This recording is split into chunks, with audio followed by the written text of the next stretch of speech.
Halo pemirsa JAK TV, kembali bersama saya Intan Erlita dalam program Galeri Publik. Dan pemirsa semua, kali ini kita akan berbincang-bincang mengenai waspada gelombang ketiga. Tapi sebelum itu, saya ingin mengingatkan kepada pemirsa semuanya nih untuk selalu mentaati protokol kesehatan yang dianjurkan oleh pemerintah dengan cara mentaati 5M, yaitu memakai masker, menjaga jarak serta menghindari kerumunan, mencuci tangan dengan sabun di air yang mengalir, dan juga mengurangi mobilitas agar kita dapat mengurangi penyebaran virus COVID-19. Yang terpenting adalah kita lindungi diri kita, kemudian orang-orang yang kita sayangi dan kita cintai dengan cara perkuat iman, perkuat imun agar selalu aman. Amin ya rabbal alamin.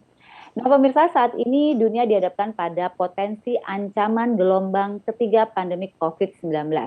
Beberapa negara Eropa nih bahkan telah mengalaminya. Nah, Indonesia diminta untuk waspada, meski tingkat vaksinasi di tanah air sudah tergolong tinggi. Upaya pencegahan gelombang ketiga COVID-19 ini tetap harus dipersiapkan sedini mungkin.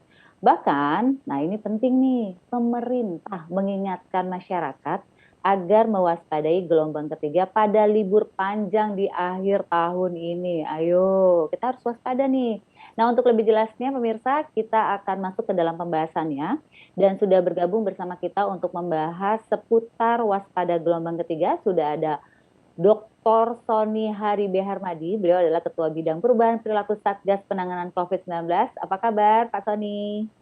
Baik, alhamdulillah Mbak Intan, terima kasih, sehat selalu.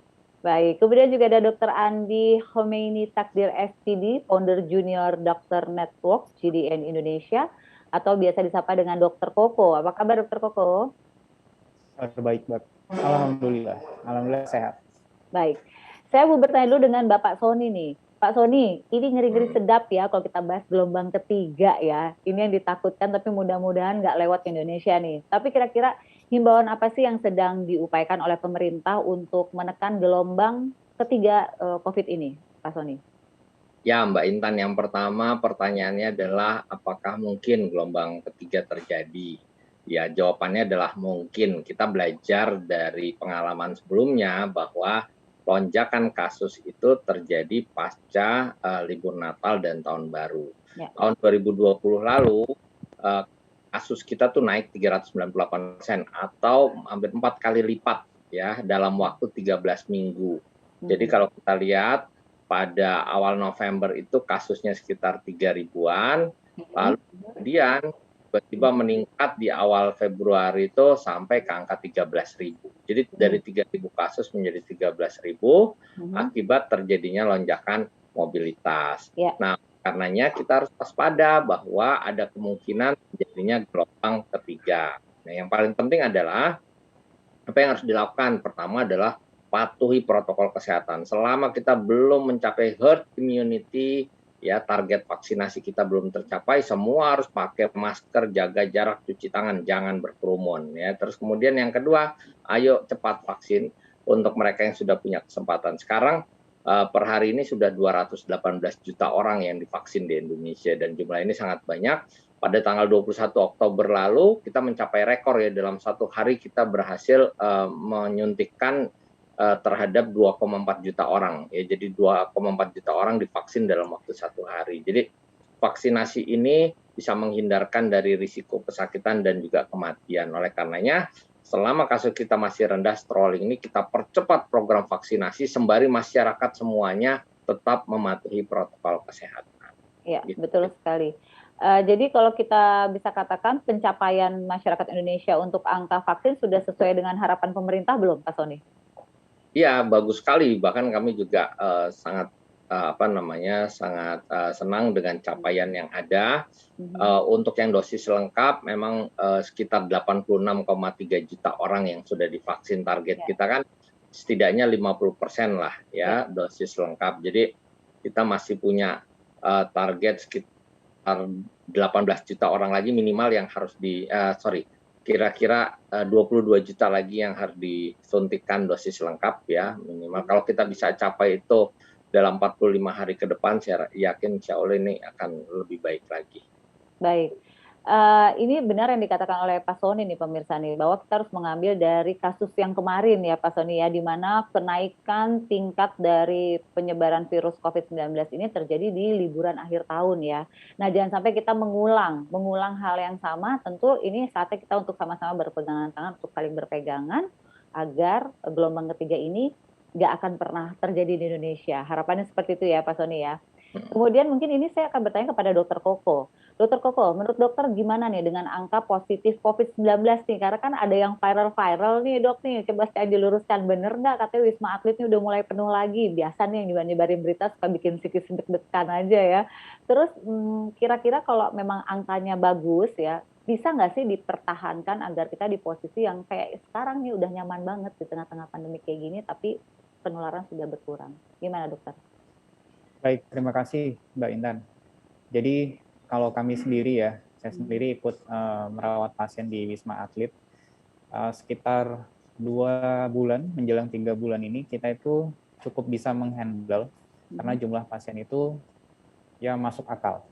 Masuk akal itu jika dalam artian kita membandingkan antara ketersediaan tenaga medis, fasilitas kesehatan dengan jumlah pasien yang perlu perawatan.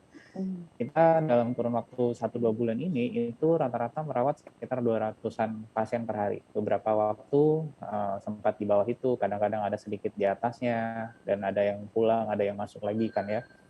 Dengan jumlah gitu, itu jumlah yang well handled lah dalam tanda petik, bisa dikelola dengan baik, bisa dibantu pemulihannya dengan benar-benar sesuai dengan prosedur yang kita terapkan. Nah, bagaimana menjaga agar angka ini kalau bisa itu terus dalam angka yang seperti itu, dan kalau memang harapannya lagi yang lebih kami inginkan lagi adalah jumlah pasien itu bisa lebih melandai lagi. Ya, tadi sudah disampaikan oleh Pak Sony juga sama, poin yang saya sampaikan juga akan sama dengan beliau, yaitu tolong jaga protokol kesehatan. Meskipun ini adalah lagu yang mungkin kita mirip kayak minum obat lah. Tiap hari kita sampaikan bisa 3-5 kali sehari protokol kesehatan. Dibikinkan memes ya, you say it, you name it as a protokol kesehatan, tapi memang seperti itulah yang kita butuhkan. Yang masyarakat kita harusnya lakukan. Ya, perubahan perilaku menjadi pola yang hidup yang lebih sehat, lebih higien, lebih bersih, lebih disiplin dalam mencoba menjaga agar tidak tertransmisi virusnya. Itulah yang kita butuhkan sampai benar-benar kita bisa yakin, kita bisa katakan bahwa pandeminya telah kita kalahkan. Seperti itu. Di sisi lain, upaya protokol kesehatan itu, upaya penerapan pola hidup sehat, sekarang kan sudah ada tandemnya, vaksinasi. Dan cakupan vaksinasi kita di Indonesia itu kabar baiknya nih, ya tadi sudah disampaikan Pak Sony bahwa cakupannya sudah sekitar 200 juta dosis lebih yang didistribusikan kepada warga. Kalau di breakdown, kita itu yang menerima vaksin pertama sudah di atas 63%, kira-kira ya. Sudah di atas 63%. Untuk yang menerima dosis kedua atau dosis lengkap, itu sudah sekitar 41-42%. Sementara tenaga kesehatan itu yang dosis booster itu sudah 80% lebih. Dan ini adalah prestasi di mana kita mencapai rata-rata di atas angka yang diharapkan oleh WHO sendiri. WHO sendiri itu memberikan angka sekitar 40% di akhir 2021. Berarti Indonesia itu sudah secara umum ya, kita sudah di atas dari angka WHO di bulan November, dan memang masih ada sekitar 40 hari lebih, dan harapannya kita bisa mencapai sekitar 50-52% lah di sebelum tahun baru. Gitu. Dengan kondisi ini, harapan kita adalah memang mungkin ya, karena saya juga menerima informasi dari teman-teman di luar negeri, terutama dari Eropa dan Amerika, sebagian dari mereka sedang sibuk dengan gelombang ketiga dan gelombang keempat. Tapi kabar baiknya, mereka yang sudah divaksinasi rata-rata gejalanya itu lebih ringan dibandingkan yang belum. Jadi inilah yang kita harus siap hadapi dalam 1-2 bulan ke depan. Baik. Gitu, Mbak Intan. Baik. Ini berita yang cukup menenangkan, tapi artinya kita juga nggak boleh lengah gitu ya, Dokter Koko dan juga Bapak Sony ya. Nah, ini kita masih akan bahas lagi mengenai bagaimana kita menghadapi gelombang ketiga ini agar kita bisa sama-sama melewati, agar tidak pernah sampai ke Indonesia. Jangan kemana-mana karena kami akan kembali lagi setelah yang satu ini tetap di Galeri Publik.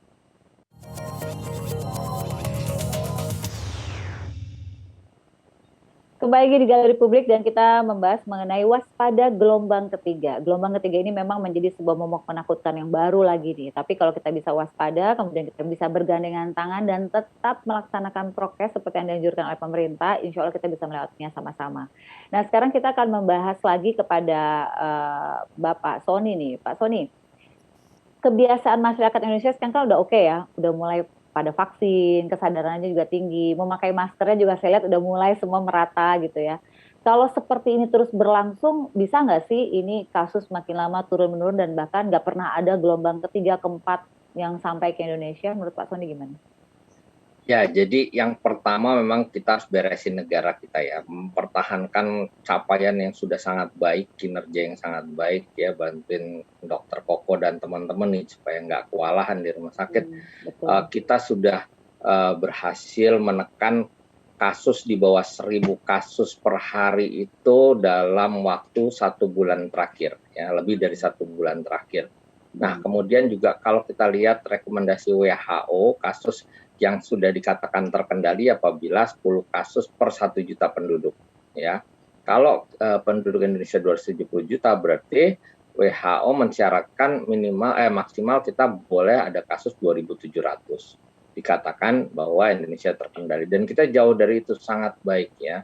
Oleh karenanya upaya mempertahankan kondisi yang ada nih harus dilakukan secara berlapis. Yang pertama dengan peran serta masyarakat tadinya pakai masker, jaga jarak, cuci tangan, dan masyarakat kita memang sekarang sudah sangat baik Mbak Intan ya. Patuhan memakai maskernya, menjaga jaraknya. Hanya saja memang yang sekarang mulai muncul adalah kerumunan. Karena ya peningkatan mobilitas itu menyebabkan orang lebih sulit untuk menjaga jarak. Nah, pada saat orang berada di tempat dengan risiko yang lebih tinggi, ketika sulit untuk menjaga jarak, maka mereka harus bisa memutuskan menggunakan masker yang kualitasnya lebih baik atau bahkan double masking, ya maskernya double. Jadi masyarakat sudah bisa menentukan perilakunya disesuaikan dengan risiko yang dihadapi. Nah, ini perlu secara terus-menerus dipahami. Lalu kemudian yang berikutnya, untuk menjaga ini semua, pemerintah memperluas penggunaan aplikasi Peduli Lindungi, ya terutama di tempat-tempat yang semakin sulit untuk menjaga jarak. Tujuannya agar memastikan bahwa mereka yang berada di ruang publik adalah orang-orang yang sehat, ya setidaknya untuk meminimalisir risiko atau memitigasi risiko yang ada. Nah, aplikasi Peduli Lindungi ini semakin diperluas dan bahkan digunakan di hampir semua sektor yang mulai membuka aktivitasnya secara penuh. Nah, kemudian juga yang tidak kalah penting adalah bagaimana kita ya saling mengingatkan satu dengan lainnya. Kami di Satgas di bidang perubahan perilaku selalu ingin membangun norma sosial yang baru, bahwa mereka yang tidak pakai masker adalah mereka yang tidak mematuhi norma sosial yang ada. Nah, ini sehingga ada kontrol eksternal dari di antara masyarakat untuk saling mengingatkan dan saling melindungi satu dengan yang lainnya, Pak. Ya, betul. Jadi kita membuat awareness yang cukup tinggi ya, kesadaran ya. Jadi antara mereka mengingatkan ya. Ini saya setuju banget nih Pak Sony, karena kan sekarang kerumunan memang mulai terjadi nih ya gitu. Ketika mereka tidak bisa menjaga jarak, setidaknya mereka menggunakan masker dengan baik dan benar gitu ya Pak Sony ya. Ya. Baik, selanjutnya mungkin Dokter Koko nih. Dokter Koko, upaya apa sih yang dilakukan oleh tim garda depan gitu ya? Karena kan Dokter Koko dan tim ini adalah tim garda depan untuk membantu pemerintah, terutama untuk menekan angka kasus positif. Jadi gini, Mbak Intan, makna dari garda terdepan ini lagi-lagi perlu kalau saya sih harus dimaknai dengan benar ya. Jadi garda terdepan itu bukanlah dokter dan tenaga kesehatan saja. The front line dari pandemik ini adalah masyarakat itu sendiri. Dan seperti yang disampaikan juga tadi oleh Pak Sony, bahwa beliau adalah dari bidang Satgas Covid bidang perubahan perilaku, dan saya juga ya selain sebagai dokter juga masuk dengan sebagai salah satu dari duta perubahan perilaku juga. Nah, perubahan perilaku kolektif kita sebagai masyarakat, baik itu rakyat biasa ya, semualah rakyat biasa lah sebenarnya, atau juga profesional bidang kesehatan dan juga pemerintah di dalamnya, karena kita secara kolektif adalah rakyat itu sendiri.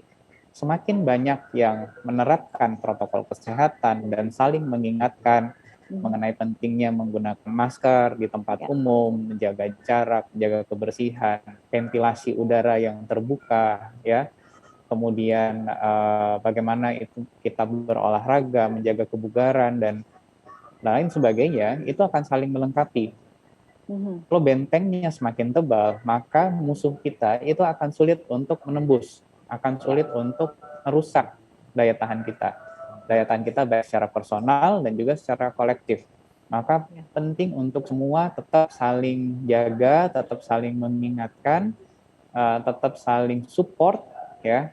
Kalau sekarang ini memang kita cukup berbahagia dengan pencapaian-pencapaian yang ada sekarang, tapi ada satu karakter yang mungkin harus kita sedikit modifikasi pada budaya orang Indonesia, kebiasaan kita itu kadang cepat lupa. Kita dua kali kehit pada libur awal tahun baru yang lalu dan juga pada Juli Agustus kemarin, dan mestinya kita belajar dari 2 kali gelombang ini. Mereka yang kemudian mungkin agak turun dalam penerapan protokol kesehatan itu kembali lagi mengingat gitu loh. Ini kan kayak semesteran nih, kayak kita belajar kuliah gitu, sudah ada polanya sebenarnya. Dan mestinya kita kembali mengingatkan lagi supaya kita tidak jatuh pada lubang yang sama untuk ketiga kalinya. Jadi bukan 2 kali lagi gitu loh. Jangan sampai kita masuk ke lubang yang sama pada tiga kali ini. Itu mungkin yang bisa kami sampaikan, bahwa penting agar semuanya saling jaga, saling dukung, dan saling menasehati, mengingatkan untuk pentingnya pola hidup sehat dan protokol kesehatan. Oke, gitu. Jadi poinnya adalah ini bukan hanya tugas segelintir orang gitu ya, tapi kita menjaga bersama-sama agar memang akhirnya gelombang ketiga ini memang tidak pernah masuk ke Indonesia, seperti itu ya. Jadi ini setuju dengan Dr. Koko bahwa ini tanggung jawab kita semuanya untuk kita menjadi agen-agen perubahan perilaku, terutama di lingkungan sekitar kita. Oke, Pak Sony, akankah ada kenaikan level PPKM lagi, Pak, menjelang libur tahun baru ini atau mungkin nanti setelah tahun baru, gimana Pak Sony? Ya, jadi kita punya strategi Mbak Intan dalam 2 minggu ke depan ya, di bawah pimpinan Menko, sesuai arahan Bapak Presiden. Intinya kita tadi dalam 2 minggu ke depan akan memperketat penggunaan Peduli Lindungi dan pengetatan protokol kesehatan di area-area publik. Ya, terus yang kedua, kita akan terus mempercepat program vaksinasi, kalau bisa mencapai angka 70% di vaksinasi pertama dan bisa mencapai 50% di vaksinasi lengkap ya, dosis lengkap. Kalau bisa kita kejar dalam 2-3 minggu ke depan. Juga vaksinasi lansia karena mereka yang paling rentan atau berisiko. Terus kita tetap mengetatkan syarat perjalanan ya, dengan syarat vaksinasi dan juga syarat tes. Kalau full vaksin dia boleh antigen, kalau baru 1 kali vaksinasi maka dia wajib PCR. Lalu kemudian kita juga melakukan active case finding ya, jadi mencoba menemukan kasus sebanyak-banyaknya. Jadi aktivitas testing dan tracing ini sedang ditingkatkan Mbak Intan ya.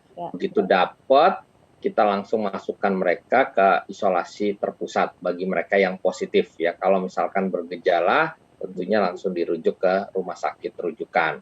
Nah, kalau kemudian mobilitas penduduk ini meningkat secara drastis, terjadi mulai kenaikan kasus ya, lalu kemudian kepatuhan protokol kesehatan masyarakat ternyata turun dalam 2 minggu ke depan, maka kemungkinan kita akan melakukan skenario berikutnya, yaitu memperketat ketentuan PPKM ya. Jadi bisa saja dianggap semua dalam level PPKM level 3 atau bahkan level 4 jika dirasa perlu dalam 1 periode tertentu. Jadi bisa Misalkan kita ambil dari tanggal 24 Desember sampai 2 Januari atau kita perpanjang dari 18 Desember sampai 8 Januari. Jadi pemerintah akan terus-menerus melakukan evaluasi secara berkala. Baik.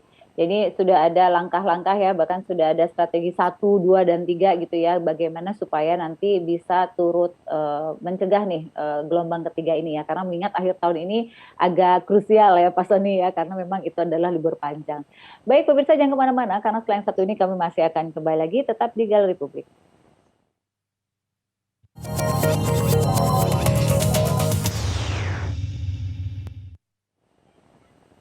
Ya, kembali lagi kita di Galeri Publik dan kita masih membahas mengenai waspada gelombang ketiga. Memang ini kita harus waspada ya, walaupun memang kita sudah mungkin membaca gitu, atau berita-berita yang memang sekarang akses berita itu sangat mudah untuk kita dapatkan gitu. Tapi jangan juga kita cemas berlebih ya gitu ya Dokter Koko dan Bapak Sodi ya, karena cemas berlebih juga ini sangat berbahaya kepada imun kita. Namun yang perlu kita lakukan adalah bagaimana kita waspada bersama-sama bergandengan tangan agar gelombang ketiga ini memang hanya di sebuah berita dan tidak pernah ada di Indonesia. Mudah-mudahan kita bisa melakukan itu bersama-sama bergandengan tangan. Oke, sekarang saya akan bertanya kepada Dokter Koko. Dokter Koko, saat ini persebaran vaksinasi lagi fokusnya di wilayah mana nih dok nih? Jadi kalau ditanyakan sebaran vaksinasi itu sekarang sudah hampir merata ya, Mbak. Tapi kita harus lihat kalau di sebaran itu ada beberapa daerah yang memang masuk ke dalam cakupan vaksinasinya itu masih di bawah 25%. Mungkin kalau di Jawa memang cakupannya sudah rata-rata cukup tinggi ya. Cukup tinggi ya. Tapi di Sumatera sebagai contoh ada 2 atau 3 provinsi yang memang cakupan masih rendah. Di Sulawesi juga masih ada 1 sampai 2 provinsi yang cakupan vaksin juga masih rendah. Ya. Di Maluku dan Papua juga ada yang cakupan masih rendah. Ini masih PR ya. Dan memang kita ada teman-teman terutama yang kampanye untuk edukasi vaksin, itu juga sedang mencoba menyasar ke wilayah-wilayah tersebut. Bagaimana sehingga penerimaan vaksinasi dari warga di sana itu menjadi lebih baik. Karena bisa jadi vaksinasi itu vaksinnya tersedia, tapi mungkin ada kendala dari distribusinya. Mungkin karena kendala medan ya, pulauan tempatnya, mungkin karena tenaga medisnya yang harus mencar berbagi tugas. Tenaga medis kan kita tahu di Jakarta, Jabodetabek, di beberapa kota-kota besar itu cukup banyak, tapi begitu itu melipir sedikit keluar dari kota-kota, biasanya jumlah tenaga kesehatan lebih sedikit. Sementara cakupan wilayah kerjanya itu lebih luas.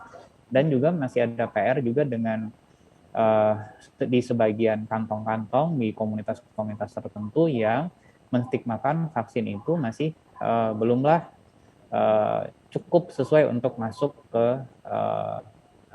komunitas-komunitas tersebut. Dan saya pikir ini perlu edukasi lebih.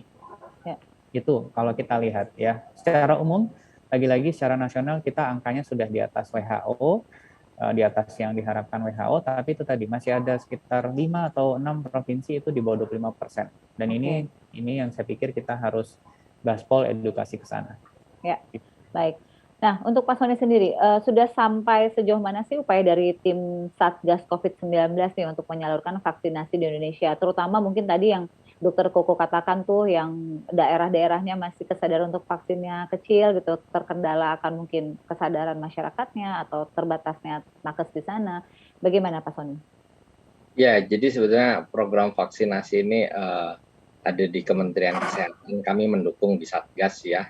Kalau kita perhatikan dari 34 ibu kota provinsi, itu ada 25 ibu kota provinsi yang sudah mencapai target lebih dari 70% yang divaksin.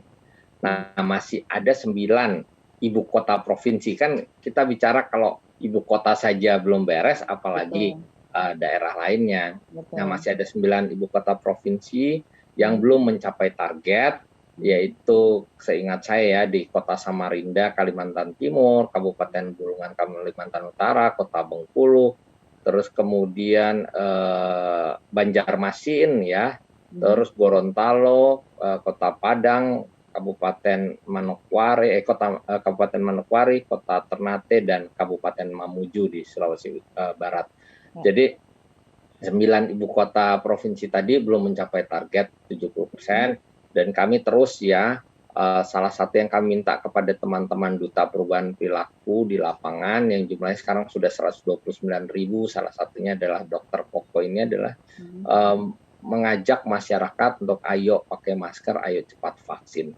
Makanya tagline yang kita buat sederhana itu, ayo pakai masker, ayo cepat vaksin, tagline-nya sama, dan kita berupaya mendorong tadi. Nah, kemudian kalau kita lihat untuk vaksinasi lansia ini kan penduduk rentan, ternyata di Indonesia itu baru 25% kabupaten kota yang vaksinasi lansianya sudah di atas 50%. Artinya masih ada 75% kabupaten kota di Indonesia yang cakupan vaksinasi lansianya masih di bawah target, masih di bawah 50%. Oleh karenanya pemerintah berupaya ya melalui dukungan teman-teman Dinas Kesehatan di daerah, TNI Polri yang berjuang luar biasa untuk mempercepat program vaksinasi ini, Mbak. Baik.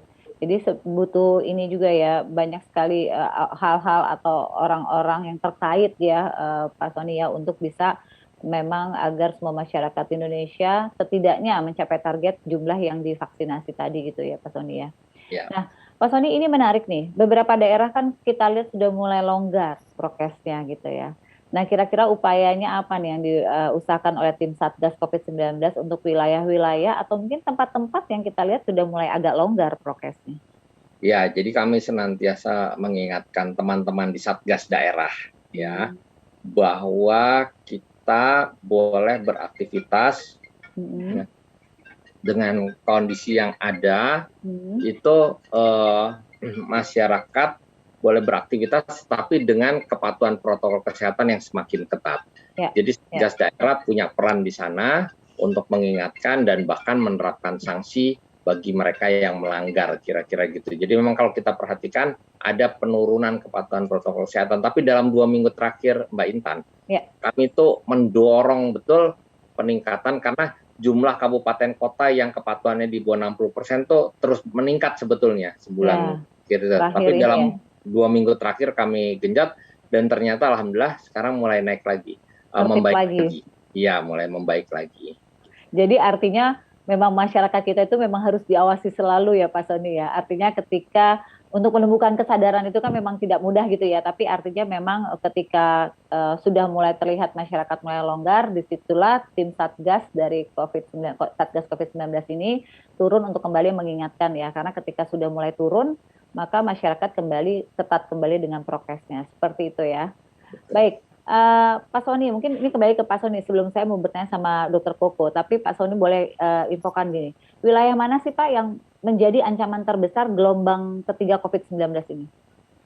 Yang pertama memang mobilitas paling tinggi ada di Jawa dan Bali. Ya, Bali terutama karena menjadi daerah tujuan wisata, dan Jawa ini memang secara tradisi memiliki mobilitas yang tinggi karena menjadi pusat aktivitas ekonomi dan ada kecenderungan orang untuk melakukan mudik kan pada saat libur Lebaran maupun libur Natal dan Tahun Baru. Betul.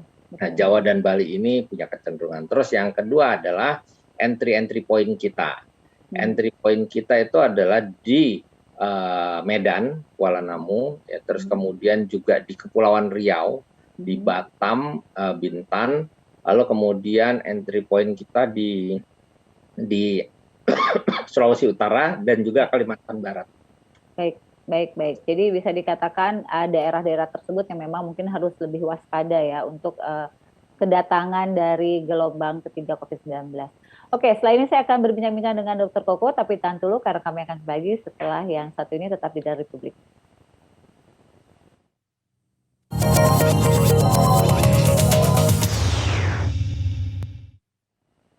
Ya, kembali di Galeri Publik dan masih bersama Bapak Sony dan Dr. Koko, dan kita masih membahas mengenai waspada gelombang ketiga. Kali ini saya akan bertanya kepada Dr. Koko. Dr. Koko, berkaca pada gelombang kedua kemarin ya, dan itu lumayan memberikan efek menakutkan ya bagi kita semuanya pada saat itu. Bahkan sejumlah fasilitas kesehatan di tanah air juga kolaps ya. Banyak pasien-pasien yang akhirnya tidak tepat. Ini diupayakan oleh tim kesehatan untuk mencegah hal tersebut bila gelombang ketiga ini hadir di Indonesia. Ya, jadi gini, kalau misal nih ya Mbak, misal pertahanan terdepan kita itu gagal, ya pertahanan terdepan itu di masyarakat, bagaimana mereka menerapkan pola hidup sehat, bagaimana mereka mencegah agar tidak tertular virus COVID-19, dan bukan hanya COVID ya, penyakit-penyakit lain juga sama. Pada akhirnya mereka akan butuh bantuan yang spesifik dari tenaga medis di fasilitas kesehatan. Selama 1 tahun lebih ini kan sudah hampir 2 tahun kita fight with COVID ya. Nah, teman-teman tenaga kesehatan itu sudah ada pemahaman yang lebih dalam lah dan lebih baik mengenai COVID, itu satu. Kemudian yang kedua, kolaborasi dengan manajemen. Biasanya tenaga kesehatan nanti dalam bertugas itu kan perlu tuh fasilitas kesehatan yang lebih baik. Ada ruang perawatan, ada ICU, ada ventilator, ada macam-macam. Itu pun selama 1 tahun lebih ini, kalau kita lihat di banyak fasilitas kesehatan jumlahnya itu juga sudah bertambah. Bagaimana ketersediaan oksigen itu lebih diperhatikan, bagaimana jumlah obat-obatan itu juga sudah di-upgrade. Biasanya kita dengan peringatan dari pemerintah bahwa tolong hati-hati, sebentar lagi kita mungkin akan berhadapan dengan gelombang ketiga, itu sudah mulai siaga. Nah, kesiapsiagaan ini tidak hanya mengenai kampanye saja soal penggunaan masker dan gaspol vaksinasi, tapi juga ketersediaan obat-obatan, oksigen, APD di rumah sakit, tenaga kesehatannya bagaimana shift-nya agar bisa lebih prima gitu staminanya. Hal-hal inilah yang coba coba di upgrade selama kurun waktu dari tahun 2020 ke 2021. Gitu Mbak Intan. Ya, baik. Nah, Dokter Koko, ada nggak sih kemungkinan gitu varian baru dari COVID-19 yang bisa masuk ke Indonesia gitu? Karakter dari virus ini sebenarnya kita sudah tahu. Semakin banyak dia menyebar, semakin besar kesempatan dia bermutasi. Jadi jangan hanya kita terfokus kepada varian dari luar, karena varian lokal juga ada. Mutasi lokal pun bisa terjadi. Jadi karakternya semakin dia berpindah dari satu hostnya itu manusia ya, host satu ke host berikutnya, maka di situ ada kemungkinan dia mengalami mutasi. Semakin dia pindah, ya anak cucunya itu bisa anak cucu dalam tanda petik ya. Karena anak cucu virus ya. Cucunya itu lebih besar kemungkinan dia tercreate di situ. Karena itu memang karakter dari virus RNA, termasuk dari coronavirus ini. Maka kalau dari kita mau mencegah varian dari luar, mau kita cegah jangan sampai masuk, tentu harus kuat di karantina. Kalau kita mau kurangi kemungkinan terjadi mutasi yang menyebabkan varian lokal, tentu yang interaksi antara masyarakat kita di dalam yang coba kita buat supaya kemungkinan penularan itu turun. Lagi-lagi balik lagi, masker, jaga jarak, jaga kebersihan, jaga kesehatan. Karena dengan dua cara itu, mencegah varian luar masuk dan mencegah mutasi lokal, itu salah satu upaya kita untuk makin mendekatnya kita ke kemenangan melawan pandemi ini. Gitu Mbak Intan. Baik. Jadi artinya varian ini kita justru jangan takut dengan apa yang ada di luar ya, karena varian sendiri ini dia bermutasinya sangat cepat virus-virus ya. Jadi artinya bisa saja terjadi varian-varian lainnya yang ada di Indonesia seperti itu Dokter Koko ya. Oke, untuk Pak Sony, kalau misalnya kita sih berbicaranya nggak mau ya Pak Sony ya, tapi kalau misalkan gitu terjadi gelombang ketiga COVID-19 nih, bagaimana dengan pelajar yang saat ini mereka baru saja menikmati tatap muka ya, meskipun masih terbatas. Ini berarti otomatis terhenti gitu ya? Bagaimana Pak Sony? Iya kan, salah satu syarat untuk pembelajaran tatap muka terbatas maupun pembukaan aktivitas adalah level PPKM di masing-masing daerah. Kita kan tidak memberlakukan semua daerah dengan level PPKM yang sama ya, kecuali ada satu kebijakan tertentu nanti. Jadi kita perhatikan bagaimana dengan level PPKM di daerahnya. Karena kan sebetulnya ada daerah yang zona hijau yang aman untuk melaksanakan, ada yang kurang aman dan seterusnya. Mereka yang kurang aman kalau terjadi lonjakan kasus ya pasti pembelajaran tatap mukanya akan dihentikan ya. Kalau dia naik status menjadi level 4 ya pasti dia akan dihentikan. Jadi memang kita ini mengevaluasi secara berkala Mbak Intan. Itu yang menyebabkan kita sampai detik ini bisa mengendalikan kasus sebaik mungkin. Salah satunya karena evaluasinya secara cepat ya, berkala. Lalu kemudian kalau terjadi eskalasi peningkatan kasus dan seterusnya langsung dengan respon kebijakan yang tepat. Nah, hal seperti ini. Jadi pembelajaran tatap muka terbatas itu sangat tergantung pada level PPKM di masing-masing daerah. Baik, jadi artinya tetap pengawasan dari Satgas COVID-19 juga cukup besar ya. Ketika naik levelnya, maka otomatis kebijakan lain juga bisa berubah ya. Salah satunya pembelajaran tatap muka bisa dihentikan ketika levelnya naik gitu ya, untuk penularannya sendiri. Baik, kemudian saya akan bertanya dengan Bapak Sony lagi nih Pak. Beberapa kabar kan sudah menyebutkan adanya vaksinasi untuk anak usia 6 hingga 12 tahun nih. Nah, kira-kira kapan nih Pak di Indonesia bisa dilakukan ini? Kita ingin secepatnya ya Mbak, pasti ya. Tapi ada beberapa prioritas karena jumlah vaksin kan terbatas ya.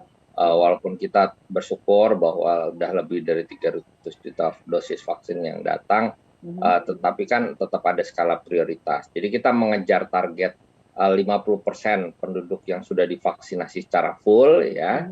Terus kemudian yang kedua kita mengejar target lebih dari 50% cakupan vaksinasi untuk lansia, baru kita lakukan vaksinasi untuk anak usia 6 sampai 12 tahun tadi, ya kan 6 sampai 12 tahun. Jadi ini memang dalam rencana dan juga penyiapan vaksin untuk anak-anak ini kan juga membutuhkan penyediaan anggaran ya, sekarang udah akhir tahun. Kita inginnya sih secepat mungkin, tapi kemungkinan besar baru bisa dilakukan di awal tahun 2022. Oke, kemungkinan besar di awal tahun 2022 gitu ya, buat anak-anak usia 6 sampai dengan 12 tahun gitu ya. Baik, tentunya ini makin menarik perbincangan kita, namun jangan kemana-mana ya. Tahan dulu, kita masih punya satu segmen terakhir untuk berbincang-bincang kembali, tetap di Galeri Publik.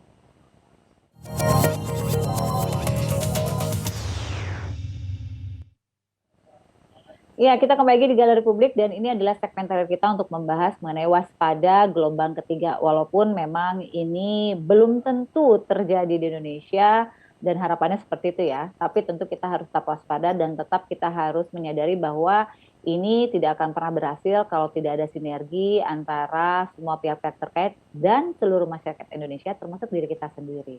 Nah tadi Bapak Sony udah mengatakan bahwa insya Allah nih tahun 2022 di awal tahun 2022 akan ada vaksinasi untuk anak usia 6 hingga 12 tahun. Nah sekarang saya ingin berbicara dengan Dr. Koko. Dr. Koko, bagaimana untuk vaksinasi untuk anak usia 6 hingga 12 tahun? Tentunya ini yang dinanti ya. Nah menurut dokter gimana dok? Jadi gini, untuk vaksinasi untuk usia anak 6 sampai 12 tahun, memang itu salah satu kabar baik juga yang kita tunggu. Tapi nanti kita masih menunggu panduan, guideline untuk aplikasi vaksinasi itu nanti di lapangan. Karena kemarin pun kita butuh waktu untuk setelah ada rilis dari BPOM bahwa izin untuk kelompok usia sekian itu udah bisa, itu kan masih ada teknisnya tuh. Nah, demikian pula nanti untuk vaksinasi buat anak.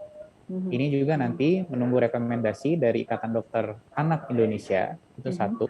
Kemudian itu juga nanti akan dijemput bola lagi, kolaborasi tentu dengan teman-teman dari Kementerian Kesehatan.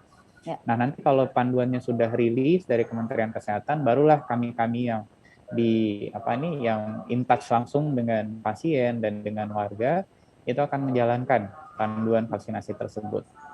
Tentu vaksin ini tentu adalah cakupannya keinginan kita adalah seluas-luasnya, tapi nanti akan ada beberapa komunitas atau beberapa segmen di anak yang perlu perhatian khusus. Lagi-lagi komorbid adalah kendala yang kita harus sikapi dengan hati-hati. Komorbid tidak menjadi penghalang, tapi asal dia terkontrol dengan baik. Nah ini nanti harus di breakdown, harus ada penjelasan lagi bagaimana nanti diimplementasi di lapangan. Bagaimana dengan anak-anak dengan obesitas, anak-anak yang ada diabetes mellitus, Ya. anak-anak yang punya gangguan ginjal, punya gangguan jantung. Tapi ini kan persentasenya juga tidak besar. Ya. Tentu nanti ini harus dijaga dengan baik, sama dengan cara kita waktu kemarin memulai vaksinasi pada usia dewasa. Ya, seperti itu Mbak Intan. Baik, terima kasih Dokter Koko, ini cukup clear, setidaknya ini melegakan buat kami-kami para ibu yang memiliki anak di usia 12 tahun ke bawah ya, karena ini salah satu yang dinanti tentunya. Baik, untuk Bapak Sony sendiri nih, Pak, upaya apa yang dilakukan pemerintah nih untuk menekan jumlah turis, mungkin turis di sini baik turis domestik maupun turis dari luar negeri gitu ya, masuk ke Indonesia atau ke beberapa wilayah yang memang daerah-daerah wisata, supaya ini lonjakan pengunjung di lokasi wisata ini tidak akhirnya menyebabkan salah satu hal akhirnya datang gelombang ketiga di Indonesia. Mbak Intan, pemerintah Indonesia melakukan upaya berlapis ya untuk mencegah terjadinya lonjakan kasus. Yang pertama adalah screening bagi pelaku perjalanan internasional ya. Lalu kemudian yang kedua adalah screening bagi pelaku perjalanan domestik ya. Lalu kemudian screening bagi pelaku perjalanan internal di dalam kota, kabupaten, kota sesuai dengan PPKM levelnya. Lalu kemudian di bawah ada PPKM, penerapan PPKM Mikro. Ya. Jadi pelaku perjalanan internasional ada aturannya, pelaku perjalanan domestik ada aturannya, PPKM level kabupaten, kota ada aturannya, lalu kemudian PPKM Mikro juga ada aturannya. Itu semua dilakukan dalam upaya kita menghindari terjadinya lonjakan. Nah, kita sekarang tidak lagi dalam konteks melarang ini boleh, ini tidak boleh.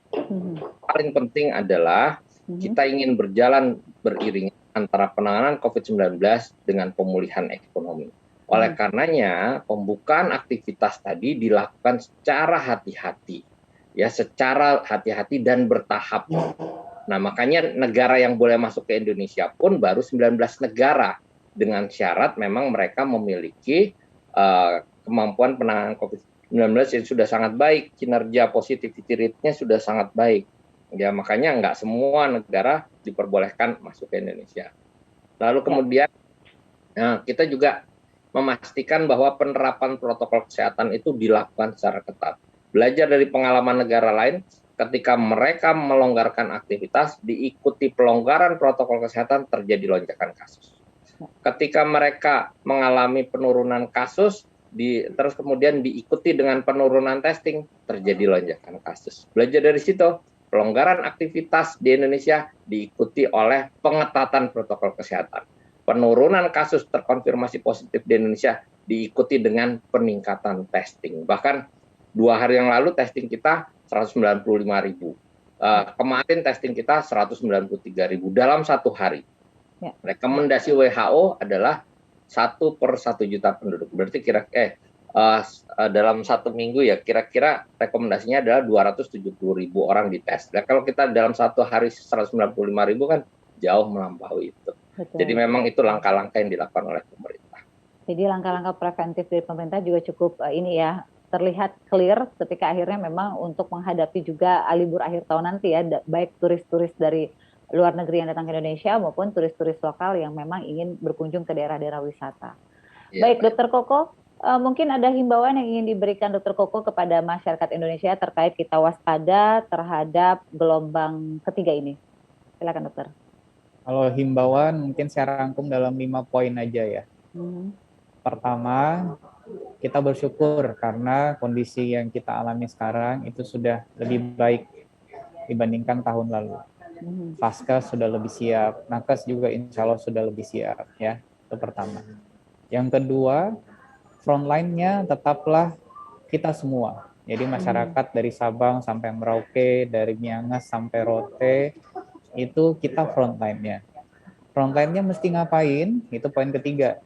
Protokol kesehatan lagi-lagi, pola hidup sehat lagi-lagi. Yang ketiga ya adalah terima vaksin apa yang ada di daerah teman-teman, yang ada di dekat teman-teman. Kalau memang sudah dapat panggilan untuk vaksinasi, maju, penuhi panggilannya. Karena juga tidak ujuk-ujuk divaksin, nanti kan ada screening dulu, ada pemantauan pasca itu. Jadi kita coba menjaga agar setiap langkah ini itu tetap aman. Karena poin keempat nih, sampai pandeminya kita yakin kita sudah bisa kalahkan, kita masih harus terus bekerja sama, saling jaga, saling backup, saling dukung. Dan yang kelima, kita juga jangan lupa bahwa kita juga perlu untuk terus berdoa, semoga hasil dari upaya bersama kita, ini upaya dari jutaan orang di seluruh Indonesia, upaya pemerintah, elemen-elemen masyarakat, semoga usaha ini, usaha bersama kita itu membuahkan hasil. Sehingga harapannya adalah untuk Indonesia ya, saya berharap tahun 2022 pandemi ini bisa kita nyatakan usai. Entah nanti akan ada hitung-hitungan dari analisis dari teman-teman epidemiolog, dari pemerintah, tapi harapannya kalau kita bisa pertahankan apa yang kita sudah raih sekarang, 2022 kita benar-benar siap untuk masuk fase new normal dengan adaptasi kebiasaan baru, menjadi lebih sehat, menjadi lebih tahan terhadap berbagai kemungkinan wabah penyakit. Begitu, Mbak. Baik, Dokter Koko, cukup clear nih himbauannya kepada masyarakat ya, dan tentu harapan yang tadi Dokter Koko katakan itu harapan kita semua juga ya, semoga memang Indonesia bisa melewati pandemik ini dengan baik. Oke, sekali sebelum kita pamit, mungkin Bapak Sony ada yang ingin disampaikan kepada masyarakat Indonesia, terutama pemirsa JAK TV? Ya, jadi para pemirsa JAK TV, satu hal yang perlu kita ingat bahwa pandemi belum berakhir. Ya, oleh karenanya kita tidak boleh mengabaikan protokol kesehatan. Kami selalu menyampaikan bahwa saat kasus melonjak ataupun saat kasus melandai, perilaku kita sama. Pakai masker, jaga jarak dan jangan berkerumun, serta rajin cuci tangan pakai sabun. Kita harus tahan diri ya. Ini seperti ibarat lari maraton. Kita sudah menjelang finish, ya, berlari, tapi kemudian kita kelelahan, kehilangan endurance kita, lalu kemudian berhenti, dan akhirnya kita kembali lagi dari titik awal. Jangan sampai itu terjadi. Semua masyarakat tolong sampai dengan Februari ini kita menjaga jangan sampai terjadi lonjakan kasus. Kalau lewat dari Februari, Maret ini kita bisa menjaga terus kondisi yang sudah sangat rendah, di mana dunia juga terus kondisinya membaik, insya Allah kita bisa menurunkan status pandemi menjadi endemi. Tapi kan ini kan kita harus butuh komitmen bersama, disiplin secara kolektif. Baik, terima kasih Pak Sony, Dokter Koko atas informasinya. Ini melegakan kepada kami, tentunya masyarakat awam ya gitu, karena kami selama ini hanya mencari berita dari apa yang ada dan kadang berita itu bisa hoax ya, Dokter Koko dan juga Bapak Sony. Yang terpenting adalah bagaimana caranya kita agar waspada terhadap gelombang ketiga, kuncinya tetap ada di tangan kita. Bagaimana kita bisa menjaga prokes, tetap gunakan masker walaupun kita sudah vaksin ya, tetap gunakan masker, jangan lupa tetap menjaga jarak, mencuci tangan, dan yang terpenting adalah lakukan ini untuk diri kita sendiri, buat orang yang kita sayangi, dan juga buat Indonesia tercinta. Baik Dokter Koko, terima kasih banyak atas waktunya, Bapak Sony terima kasih banyak atas waktunya, dan pemirsa semua, sampai ketemu lagi di Galeri Publik selanjutnya. Sampai jumpa.